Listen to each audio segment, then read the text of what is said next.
Welcome back once again to my YouTube channel SMDN tutorial. আমরা DElEd এর part 1 এর school ইন্টার্নশিপের ব্যাপারে আলোচনা করছি।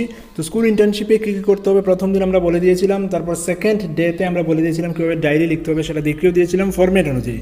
আজকে আমরা আলোচনা করব স্কুল প্রোফাইল কিভাবে লিখতে হবে, কোন ফরম্যাট অনুযায়ী স্কুল প্রোফাইল লিখতে হবে সেটা, এবং ফিল্ড অফ ফরম্যাট আপনাদেরকে দেখিয়ে দেবো। ওকে, প্রথমবার হয়ে থাকেন SMDN টিউটোরিয়াল তাহলে অবশ্যই SMDN টিউটোরিয়াল চ্যানেলটাকে সাবস্ক্রাইব করে রেখে দেবেন, কারণ স্টাডি কিংবা জব রিলেটেড আপডেটেড ইনফরমেশন আপনারা আমাদের চ্যানেল থেকে পেয়ে যাবেন। আপনারা চাইলে কিন্তু টেলিগ্রামে আমাদের চ্যানেল জয়েন করতে পারেন, টেলিগ্রামে জাস্ট সার্চ করলেই হবে। ফেসবুকে আমাদের পেজ রয়েছে SMDN টিউটোরিয়াল, সেটাও লাইক করে রাখতে পারেন, সেখানে ইনফরমেশন আপডেট করা হয়ে থাকে। আমাদের ওয়েবসাইট রয়েছে smdntutorial.blogspot, সেখানেও কিন্তু স্টাডি নোটস ইনফরমেশন পেয়ে যাবেন। যদি কম্পিটিটিভ এক্সামের প্রিপারেশন নিচ্ছেন তাহলে কিন্তু আমাদের অনলাইন স্টোরও ভিজিট করতে পারেন, সেখানেও কিন্তু অনেক নোটস রয়েছে বিশেষ করে টেট পরীক্ষার জন্য। ওকে, তো যাই হোক, তো আমরা স্কুল প্রোফাইল কীভাবে ফিল আপ করতে হবে সেটা দেখে নিচ্ছি। তো স্কুল প্রোফাইলে প্রথমে আপনাকে যেটা লিখতে হবে, ফরম্যাটটা আমি বলে দিচ্ছি। প্রথমে ফরম্যাটটা হচ্ছে নেম অফ দ্য স্কুল, তারপর হচ্ছে address, UDISE code, status of the school, management status, number of teachers, তার মধ্যে ট্রেন্ড, আনট্রেন্ড, স্পেশাল টিচার যদি থাকে তাহলে সেটা লিখতে হবে, তারপর নাম্বার অফ এনরোল্ড স্টুডেন্টস লিখতে হবে। দেন হচ্ছে গিয়ে বেসলাইন সার্ভে রিপোর্টটা লিখতে হবে, তারপর হচ্ছে গিয়ে রিসেন্ট ইভ্যালুয়েশন রিপোর্ট লিখতে হবে, অর্থাৎ এন্ড লাইন সার্ভেটা লিখতে হবে। তারপর হচ্ছে স্কুল ইনফ্রাস্ট্রাকচারে চলে গেলেন, ইনফ্রাস্ট্রাকচারের মধ্যে হচ্ছে গিয়ে school building type, number of classroom, furniture available বা scarcity, blackboard, separate room for HM or TIC, teachers common room, bicycle stand. তারপর চলে গেলেন মিড ডে মিল সেকশনে, মিড ডে মিল সেকশনে যা যা লিখতে হবে সেটা হচ্ছে গিয়ে মিড ডে মিলের উইকলি মেনু লিখতে হবে, তারপর কোয়ান্টিটি লিখতে হবে, দেন হচ্ছে গিয়ে মিড ডে মিলের কোয়ালিটি লিখতে হবে, cleanliness, dining shed, school health program, তারপর হচ্ছে ড্রিঙ্কিং ওয়াটার ফেসিলিটি, তারপর হচ্ছে সেপারেট টয়লেট ফেসিলিটি, তারপর হচ্ছে গিয়ে স্কুলের playground, boundary wall, electric facility, any facility for disabled, ডিসেবলদের জন্য কোনো ফেসিলিটি রয়েছে কিনা।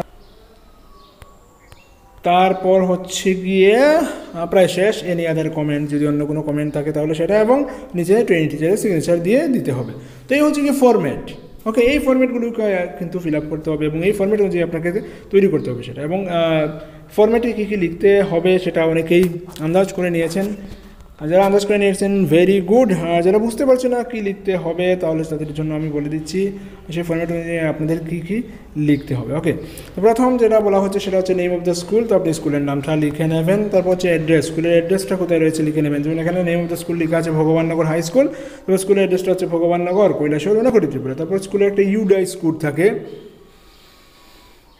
11 ডিজিটের, সেই ইউডাইস কোডটা লিখতে হবে। তারপর হচ্ছে স্ট্যাটাস অফ দ্য স্কুল, সেটা কি প্রাইভেট স্কুল নাকি প্রাইভেট স্কুল না, সেটা হচ্ছে প্রাইমারি স্কুল না SB school, senior basic school নাকি হাই স্কুল নাকি হায়ার সেকেন্ডারি স্কুল, সেটা লিখতে হবে। সেটা হচ্ছে গিয়ে স্ট্যাটাস অফ দ্য স্কুল। তারপর হচ্ছে ম্যানেজমেন্ট স্ট্যাটাস, সেটা কি সরকারি বিদ্যালয় নাকি প্রাইভেট বিদ্যালয়, গভর্নমেন্ট স্কুল নাকি প্রাইভেট স্কুল নাকি গভর্নমেন্ট এডেড স্কুল, এবং গভর্নমেন্ট স্কুল যদি হয় তাহলে স্টেট গভর্নমেন্টের না সেন্ট্রাল গভর্নমেন্টের, সেই সব ব্যাপার আর কি। তো এখানে লেখা হয়েছে যে গভর্নমেন্ট স্কুল এবং সেটা হচ্ছে স্টেট গভর্নমেন্টের স্কুল।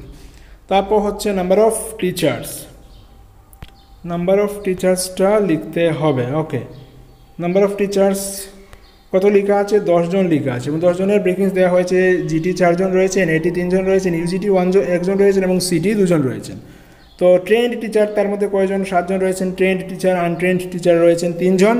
তারপর স্পেশাল টিচার, যদিও এই স্কুলের পোস্টিং নয়, স্পেশাল টিচার 1 জন রয়েছেন, যিনি 4টা স্কুলের জন্য বরাদ্দ হয়েছেন, এবং এই স্কুলে সপ্তাহে পড়ে ওনার 4 দিন ডিউটি, অন্য স্কুলগুলিতে 4 দিন করে ডিউটি পড়ে। তো সেখানে কিন্তু স্পেশাল টিচার ফর CWSN একটা ক্যাটাগরি ছিল, সেটা লিখতে হবে যদি থাকে। আর যদি এমন কোনো টিচার না থাকেন তাহলে কিন্তু এই যে C অপশনটা সেটা কিন্তু আপনি না লিখলেও পারেন, সেটা কিন্তু না লিখলেও হবে, ডিলিট করে দিতে পারেন। ওকে, তারপর হচ্ছে number of enrolled student, class wise লিখতে হবে, ক্লাস 1 থেকে 10 অবধি, যদি 10 অবধি হয় তাহলে 10 অবধি, যদি প্রাইমারি স্কুল হয় তাহলে 1 থেকে 5 পর্যন্ত, যদি সিনিয়র বেসিক হয় তাহলে 1 থেকে 8 পর্যন্ত স্টুডেন্ট স্ট্রেংথ সেগুলো লিখতে হবে।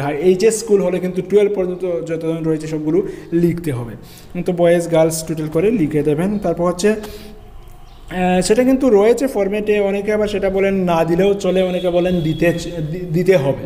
তো আমি দিয়ে দিয়েছি, যদি আপনাদের প্রয়োজন পড়ে দেবেন, না হলে দেবেন না। ওকে, যেমন ক্লাস 3 to 8-এর কিন্তু সাধনা, প্রেরণা এবং ক্লাস অ্যাপ্রোপ্রিয়েট বলে সেকশন রয়েছে। তো কোন স্টুডেন্ট, যেমন ক্লাস 3-তে স্টুডেন্ট আমার কত ছিল দেখিয়েছি, ক্লাস 3-তে আমার স্টুডেন্ট ছিল যে 25 জন, এই যে 25 জন ছিল স্টুডেন্ট। তো এই 25 জনের মধ্যে 3 জন প্রেরণা মানে কি, মানে হচ্ছে শুধু লেটার, তারা হচ্ছে প্রেরণা। তারপর হচ্ছে সাধনা মানে কি, তারা বাক্যও পড়তে পারে বা একটা প্যারাগ্রাফও পড়তে পারে, কিন্তু ফ্লুয়েন্টলি সেটা পড়তে পারে না, তারা হচ্ছে সাধনা। আর যারা ফ্লুয়েন্টলি পড়াশোনা পড়তে পারে তারা হচ্ছে ক্লাস অ্যাপ্রোপ্রিয়েট। তো আমার 25 জনের মধ্যে প্রেরণাতে রয়েছে 3 জন, সাধনাতে 18 জন এবং ক্লাস অ্যাপ্রোপ্রিয়েট রয়েছে 4 জন।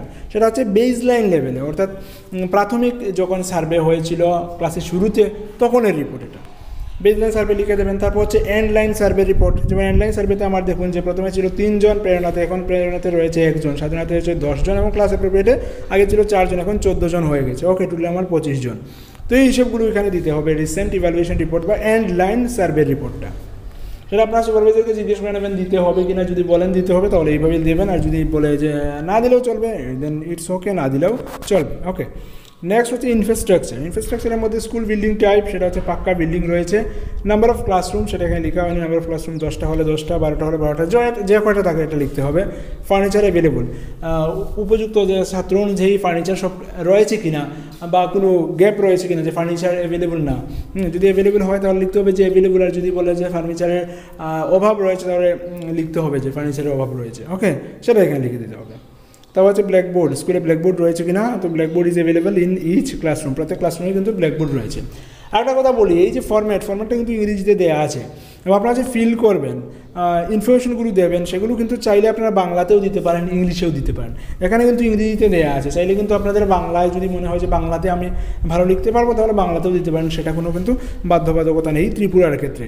ত্রিপুরায় বিভিন্ন ডায়োভার্সিটিতে যারা DElEd করছেন বা যারা ডিএলএডেরই ফর্ম্যাট এটা, তো যারা DElEd করছেন তারা কিন্তু এটা লিখতে হবে, এবং সেটা আপনি চাইলে বাংলাতে বা ইংরেজিতে দিতে পারেন। ওকে, নেক্সট যেটা বলা হচ্ছে সেটা হচ্ছে যে সেপারেট রুম ফর HM ও TIC, যদি স্কুলে সেপারেট রুম HM এর জন্য থাকে তাহলে লিখতে হবে। তো যে স্কুলে সার্ভে করা হয়েছিল দেখুন যে yes there is a separate room available for TIC। Okay, teachers common room রয়েছে কিনা, হ্যাঁ, two nos teachers common room is available in the school. Two nos teacher available, two nos teachers common room রয়েছে। Okay, তারপর হচ্ছে bicycle stand রয়েছে কিনা, two nos bicycle stand available in the school premise. Okay, স্কুলে bicycle stand রয়েছে 2টো। তারপর হচ্ছে উইকলি মেনু, মিড ডে মিলের উইকলি মেনু কিন্তু সবার ক্ষেত্রে সেম। সোমবারে খিচুড়ি দেওয়া হয়, মঙ্গলবারে রাইস অ্যান্ড এগ কারি, ডিম ভাত দেওয়া হয়, বুধবারে হচ্ছে ভেজ মিল অর্থাৎ সবজি ভাত দেওয়া হয়, বৃহস্পতিবারে সেম ডিম ভাত, ফ্রাইডে হচ্ছে ভেজ মিল, এবং স্যাটারডেতে পুডিং বা খিচুড়ি, পায়েস বা খিচুড়ি দেওয়া হয়। তো পায়েস সাধারণত দেওয়া হয় না, খিচুড়ি দেওয়া হয়। তো এই হচ্ছে উইকলি মেনু। তো হচ্ছে কোয়ান্টিটি, কাদের জন্য কী পরিমাণ দেওয়া হয়। তো কোয়ান্টিটি হচ্ছে প্রাইমারি স্টেজের জন্য ফুড গ্রেন হচ্ছে 100 গ্রাম, পালসেস হচ্ছে 20 গ্রাম, ভেজিটেবল হচ্ছে 50 গ্রাম। আবার প্রাইমারির ক্ষেত্রে দেখুন যে ফুড গ্রেন হচ্ছে 150 গ্রাম, পালসেস হচ্ছে 30 গ্রাম, ভেজিটেবল হচ্ছে 75 গ্রাম।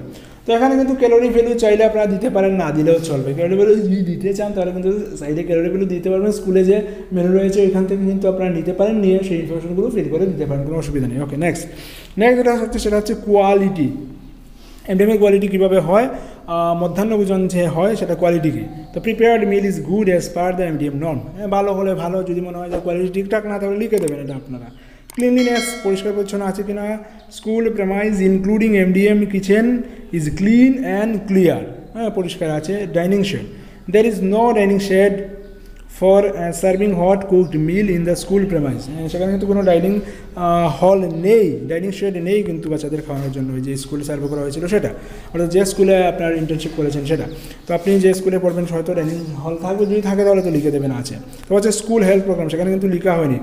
স্কুল হেলথ প্রোগ্রাম বলতে বছরে ডাক্তারবাবুরা আসেন কিনা, বিভিন্ন সময় আসেন যে চোখ চেক আপ করার জন্য, বা বিকলাঙ্গ যারা রয়েছেন তারা কে রয়েছেন সার্ভে করার জন্য আসেন। তো যদি আসেন 1 টাইমস or 2 টাইমস যে কয়বার হয় সেটা কিন্তু এখানে লিখে দিতে হবে। তবে ড্রিঙ্কিং ওয়াটার ফ্যাসিলিটি কী রয়েছে দেখুন যে a big size water reservoir available in the school, every classroom have water filter for drinking water. যে স্কুলে এইভাবে ছিল বিগ ওয়াটার রিজার্ভার ছিল এবং প্রত্যেক ক্লাসরুমে ফিল্টার ছিল। তো আপনি যে স্কুলে যাবেন সেখানে যেমন থাকবে সেমন লিখতে হবে। Separate toilet facility, there is 2 nos separate toilet block available for boys and girls, রয়েছিল তাই লেখা হয়েছে, যদি না থাকে তাহলে লিখবেন নাই। তো হচ্ছে প্লেগ্রাউন্ড, প্লেগ্রাউন্ডের অবস্থা কী আছে, there is no such playground outside the school boundary. In the can play also also annual sports meet held in this school premise. শুধু স্কুলের সামনে একটু জায়গা রয়েছে, ওখানে কিন্তু খেলাধুলা হয়, বাইরে কোনো প্লেগ্রাউন্ড নেই। ওকে, তো boundary wall, around 7 feet high boundary wall available surrounding the school. বাউন্ডারি ওয়াল ছিল 7 ফুট উঁচু, সেটা লেখা হয়েছে।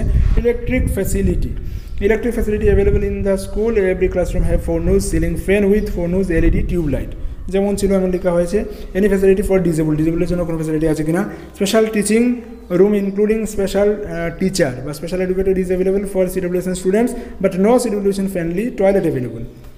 এই স্কুলে কিন্তু CWSN ফ্রেন্ডলি টয়লেট ছিল না, কিন্তু CWSN-এর জন্য আলাদা ক্লাসরুম ছিল, আলাদা টিচারও ছিল, স্পেশাল টিচার ছিল। Library facility, there is a book library including reading corner is available in the book library ছিল, রিডিং কর্নারও ছিল। Laboratory, separate science laboratory practical room available in the school. Laboratory বা সায়েন্স ল্যাবরেটরি বা practical room ছিল ওইখানে।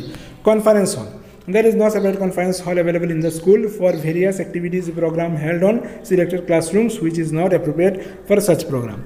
যেহেতু conference hall কিন্তু নেই, তো প্রোগ্রাম কেউ হতো যে কোনো ক্লাসরুমে হতো, যেটা কিন্তু এই প্রোগ্রামের উপযুক্ত না, অনেক স্টুডেন্ট হয়ে যেত, জায়গা হতো না ওইখানে। ওকে, তো সেটা লিখা হয়েছে। Any other comment, the served school have a student friendly environment for a big playground and a conference hall. This school have decorated classrooms which is very effective for learners. ক্লাসরুমগুলো ডেকোরেটেড ছিল, অর্থাৎ স্টুডেন্টদের activity সেখানে লাগানো ছিল, যেমন বিভিন্ন art বা ছবি বা বিভিন্ন কী বলবো চার্ট লাগানো ছিল, তো সেটা স্টুডেন্টদের জন্য খুব ভালো। কিন্তু যে জিনিস রয়েছে সেটা হচ্ছে গিয়ে স্টুডেন্ট ফ্রেন্ডলি ছিল এনভায়রনমেন্টটা, কিন্তু প্লেগ্রাউন্ড এবং কনফারেন্স হলের খুব প্রয়োজন হচ্ছে এই স্কুলে। ওকে, দেন সিগনেচার অফ দ্য টিচার, তারপর হচ্ছে সিগনেচার অফ সুপারভাইজার যখন দেখবেন উনি সিগনেচার দিয়ে দেবেন। এই হচ্ছে স্কুল প্রোফাইলের ফরম্যাট। যদি ফরম্যাটটা তো আপনারা দেখে নিয়েছেন, লিখতে পারবেন। যদি ফরম্যাট চাই তাহলে আমাকে কমেন্ট করে দেবেন, তাহলে আমি দিয়ে দেবো ফরম্যাট, আপনারা ডাউনলোড করে সেটা নিজের কাছে রেখে দিতে পারবেন এবং সেটা দেখে কিন্তু লিখতে পারবেন। নেক্সট আমরা স্টুডেন্ট প্রোফাইল কীভাবে ফিল আপ করতে হয় সেটা দেখে নেবো, সেজন্য আমাদের সঙ্গে থাকুন। ধন্যবাদ সবাইকে।